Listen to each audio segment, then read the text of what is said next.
ഒരു പുതുവർഷം എത്താറായില്ലേ, 2025. പറയാൻ തന്നെ ഒരു രസമുണ്ട്. നെക്സ്റ്റ് ഇയർ ഈ വർഷത്തേക്കാൾ മെച്ചപ്പെട്ടതാകാൻ നമുക്ക് എന്ത് ചെയ്യാൻ പറ്റും? ഇതുവരെയുള്ള ദിവസങ്ങൾ യെറ്റ് എന്ന ഒരു മനോഹരമായ വാക്കുണ്ട്. The best is yet to come. അതല്ല, ഈ വർഷം ഒന്നും ചെയ്യാതെ കടന്നുപോയി എന്ന് നിരാശപ്പെട്ടാൽ ആ യെറ്റ് കൃത്യമായി നമ്മൾ വിനിയോഗിക്കില്ല. നമ്മുടെ കുടുംബത്തിലെ സന്തുലിതാവസ്ഥ ശരിയാണോ എന്ന് നോക്കിയാലോ. എൻഡ് ഓഫ് ദി ഡേ നമുക്ക് ഏറ്റവും വിലപ്പെട്ടത് എന്താണ്? നമ്മുടെ ജീവിതവും നമ്മുടെ കുടുംബത്തിന്റെ സന്തോഷവും, അല്ലെ?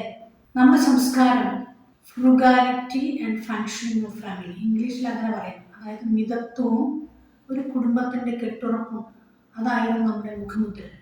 പക്ഷെ ഇന്ന് ഗ്ലോബൽ സംസ്കാരങ്ങളൊക്കെ ഏറ്റുവാങ്ങി നമ്മുടെ സംസ്കാരങ്ങളൊക്കെ നമ്മളങ്ങോട്ട് കാറ്റിൽ പറത്തിയിട്ട് എക്സ്ട്രാവാഗൻസ് ആണ് എല്ലായിടത്തും. അണിഞ്ഞൊരുങ്ങലും ആവേശം കൊള്ളതും. ഇതിനൊക്കെ ഇടയിൽ നമ്മുടെ അടിസ്ഥാനപരമായ ഒരു കുടുംബത്തിന്റെ ഫണ്ടമെന്റൽ ആയിട്ടുള്ള പല കാര്യങ്ങളിലും ചാഞ്ചാട്ടങ്ങൾ ഉണ്ടായിട്ടുണ്ട്.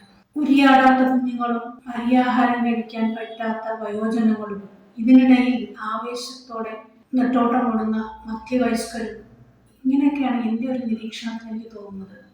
ഇത് സത്യത്തിൽ നമ്മുടെ കടചീയലിൻ്റെ അല്ലെങ്കിൽ ഉറവുകെട്ടലിൻ്റെ ഒക്കെ അടയാളങ്ങളാണ്. ഇതൊന്നും മറന്നു പോകാൻ പാടില്ല. ഇതിനെന്താണ് പരിഹാരം? വീണ്ടും കുഴിക്കണം, ആഴത്തിൽ കുഴിക്കണം. എവിടെ കുഴിക്കണം? നമ്മുടെ അടിസ്ഥാനപരമായ സംവിധാനങ്ങൾ. നമുക്ക് സ്വാധീനിക്കാൻ പറ്റുന്ന ഒരേ ഒരു സംവിധാനം നമ്മുടെ കുടുംബമാണ്, അല്ലേ? അപ്പോൾ നമ്മുടെ കുടുംബത്തിൽ അനിവാര്യമായ ഒരു സന്തുലിതാവസ്ഥ, ഹാപ്പി ചിൽഡ്രൻ, ആരോഗ്യവതികളായ സ്ത്രീകൾ, കരുത്തുള്ള പുരുഷന്മാർ, ഇതൊക്കെ ഉണ്ടെങ്കിൽ പുറമേ നമുക്ക് എന്തെല്ലാം മാറ്റങ്ങൾ വന്നാലും ആ മാറ്റങ്ങളൊന്നും നമ്മുടെ കുടുംബ ഭദ്രതയെ തകർക്കില്ല. ചിന്തിച്ചു നോക്കും.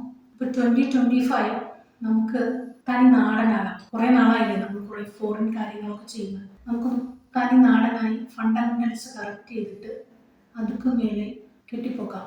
2025 ദ ബെസ്റ്റ് ഇയർ ആയിരിക്കട്ടെ. ഓൾറൈറ്റ്.